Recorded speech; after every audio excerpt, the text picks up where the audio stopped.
Interestingly, this same survey was conducted in 1995. So basically 30 years ago, 23% of women mentioned diet as a risk reducing intervention for breast cancer versus 28% now, right? So we haven't gotten that much smarter in 3 decades when it comes to things that are really under our control, which for me is exciting. So what kind of work can we do? What can we expect to increase awareness so that in 30 years, this 28% is more like, 88 or 100? I'd love 100.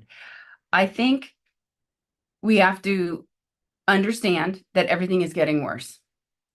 In 2020, breast cancer surpassed lung to become the number one breast cancer on the number one cancer on planet Earth, right? 2.3 million women will be diagnosed with breast cancer this year. About 685,000 worldwide will die this year, bringing it closer to the US soil. We've almost 300,000 women with invasive breast cancer diagnosed year after year, and over 40,000 will die year after year with no end in sight. In fact, a 2023 analysis of all of the California cancer databases showed that between it was between 2000 and 2010. Wait, let me think. No, sorry. So a 2023 study looking at California databases of all cancers between the years of 2010 and 2019 showed a year after year increase in multiple cancers in breast is number one, women under 50. So now we've got two facts. The incidence is going up and up.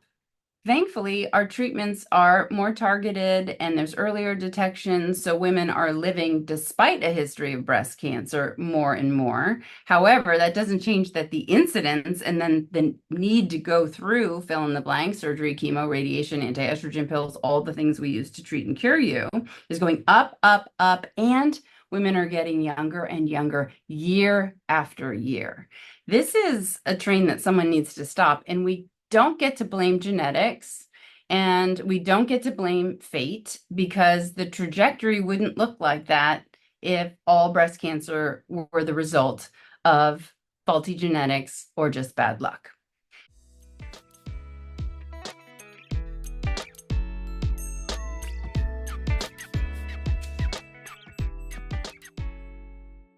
And this is where I get so excited, because most people don't understand that they have so much power in their choices. Everything they eat or don't eat, drink or don't drink, do or don't do, even think or don't think. Are you harboring anger and unforgiveness? These things do translate into elevated cortisol and C-reactive protein and interleukins that are all inflammatory. So there are real mind-body effects that also can affect your immune system's ability to do the surveillance it needs to do all day long, because we are making mistakes in our DNA replication all day, every day, and an intact, competent immune system is zipping in to save the day and fix the problem or to throw out that mutated gene. When we make choices moment after moment that elevate, for breast cancer specifically, unnatural levels of estrogen in our bodies, 80% of all breast cancers are fed and fueled by estrogen. We elevate very potent growth hormones, specifically IGF-1 in our bodies. We increase blood flow to these cells. It's called angiogenesis, the birth of new blood vessels, which is a requirement for every cancer, if it aspires to be bigger than the size of a tip of a ballpoint pen, which every cancer aspires to be, right? So we've got estrogenic factors, growth factors, blood vessels bringing nutrients. Then eventually, when that baby cancer grows up enough, choom, exit strategy, metastasis, straight through those same blood vessels.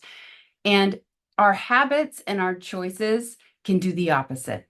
We can lower estrogen, we can decrease IGF-1, we can eliminate angiogenesis, we can accelerate the death and destruction of senescent cells, old cells, mutated cells, damaged cells, aka cancerous cells, with our choices. And I think that educational campaign is the most important one that we could be launching right now.